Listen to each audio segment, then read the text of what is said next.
À propos de l'envolée des prix du carburant maintenant, des carburants, plusieurs centaines de routiers, pêcheurs, entrepreneurs de travaux publics ou encore agriculteurs se sont rassemblés ce matin à Lorient pour bloquer le dépôt pétrolier. Ils réclament que l'État gèle la taxe intérieure sur les produits pétroliers. Sur place, beaucoup, vous allez le voir, de colère. Dans le Morbihan, Paul Gély et Aurélie Janssen. Bruno s'est garé devant le dépôt pétrolier de Lorient. Je peux vous montrer. Vous voyez, les réservoirs sont vides. Il n'a pas l'intention de partir. On va se mettre dans la cabine pour se mettre au chaud quand il va commencer à faire frais ce soir. Et puis on va attendre que ça se passe, qu'on va attendre qu'on ait des nouvelles de l'État. Des camions, des tracteurs à l'arrêt et des pêcheurs venus par dizaines. Ils ont laissé leur navire à quai. Les sorties en mer ne sont plus rentables. Le plein de Florent coûte désormais 14 000 € pour 10 jours en mer, avec une répercussion directe sur les fiches de paye. Le salaire de ces matelots a été divisé par 2 en quelques mois. Je suis très inquiet pour mon équipage, car ils ont des enfants, ils ont des crédits à payer, et on peut pas travailler, on peut pas aller en mer. Donc si ça continue, il n'y aura plus de poissons sur les étals et l'État français aura la mort de ses pêcheurs sur la conscience.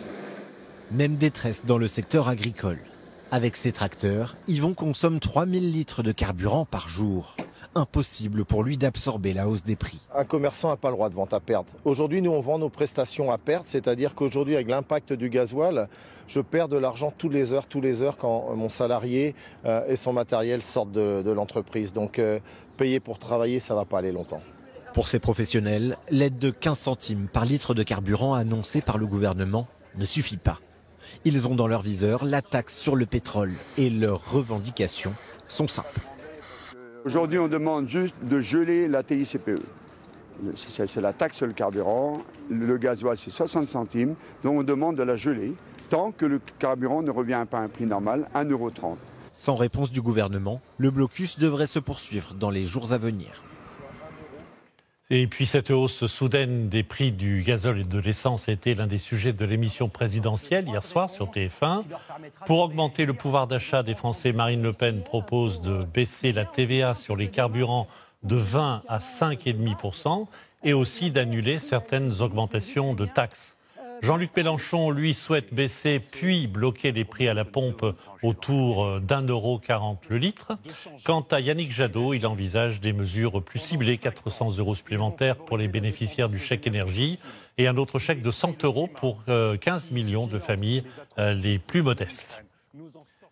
Face à cette flambée des prix dans la Sarthe, l'association des aides à domicile en milieu rural a décidé de soutenir ses salariés qui parcourent chaque jour de nombreux kilomètres. Elle va mettre en place un chèque carburant rétroactif au 1er février dernier, une aide temporaire qui permettra de relever leur indemnité kilométrique. Reportage au Mans, Manon Meunier et Renan Évêque. Pour travailler, Émilie doit parcourir des dizaines de kilomètres tous les jours. Il y a beaucoup d'allers-retours de toute façon, effectivement, pour chaque patient. Le trajet du domicile jusqu'à déjà la première intervention et puis les trajets retour. Face à l'augmentation des prix des carburants, son employeur revalorise ses indemnités kilométriques de 2 centimes par kilomètre. À chaque fois, le passage à la pompe est douloureux. C'est un beau geste déjà. Enfin, moi, je trouve qu'il faut quand même reconnaître les choses en espérant que ça perdure et que ça continue. Si l'inflation continue, qu'ils puissent continuer les gestes régulièrement et qu'on puisse que tout le monde soit, puis qu'on puisse faire notre travail en fait continuellement chaque jour pour les patients, quoi. C'est ça le plus important en fait. Tous les jours, elle est attendue chez ses patients. Bonjour. Impossible pour elle de manquer un jour de travail à cause des prix du gasoil. Ce chèque carburant est un soulagement. Je pense que s'il n'y a pas d'aide et qu'il n'y a pas d'écoute, même qu'on soit entendu, ça peut devenir compliqué, oui, je pense. Donc c'est important qu'on soit entendu et que là, il y a un geste de fait, qu'on puisse après être plus serein et venir vraiment tous les jours. À travers cette aide, l'association ADMR veut soutenir les 600 aides à domicile de la Sarthe face à l'inflation. Il était important de pouvoir répondre à certaines alertes qui sont clairement, si notre intervenant ne peut plus mettre de gasoil dans son réservoir, il ne peut plus intervenir auprès de nos patients. L'indemnité kilométrique permet de couvrir le litre de carburant à 2,14 €. Une aide financière essentielle pour fidéliser ces travailleuses de l'ombre. Aujourd'hui, les petites stations indépendantes qui affichent forcément des tarifs supérieurs à ceux des grands groupes voient fuir leurs clients. et certaines risquent de devoir mettre la clé sous la porte bientôt. Reportage en Isère, Céline Blancpain et Quincy Russell. Je vous mets le plein comme d'habitude ? Oui, comme d'habitude, s'il vous plaît. Ils seront peut-être les victimes invisibles de la crise.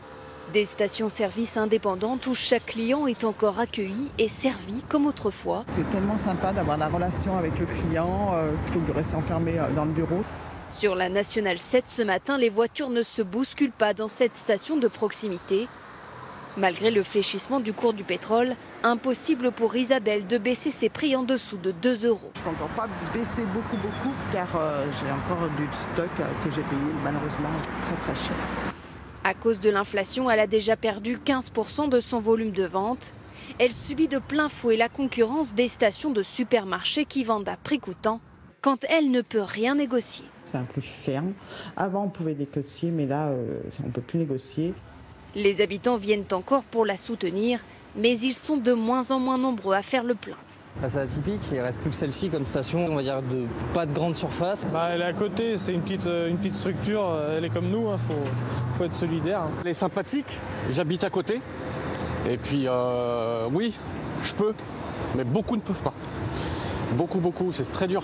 Même inquiétude chez cet autre indépendant, où les prix affolent les habitués. 90 € le plein, quasiment. C'est pas possible. Franck a déjà réduit sa marge au maximum, mais il ne peut pas vendre à perte. On a un peu plus de temps, oui. Il a déjà des difficultés à payer son fournisseur. Un camion normal, en temps normal, ça représente à peu près 45-47 000 €. Au jour d'aujourd'hui, c'est 58-59 000 €. Donc le différentiel, il faut le payer avant que ce soit vendu. Forcément, au niveau trésorerie, il va y avoir un problème un jour ou l'autre. Il y a quelques jours, le syndicat des indépendants a demandé un plan d'aide en urgence au gouvernement.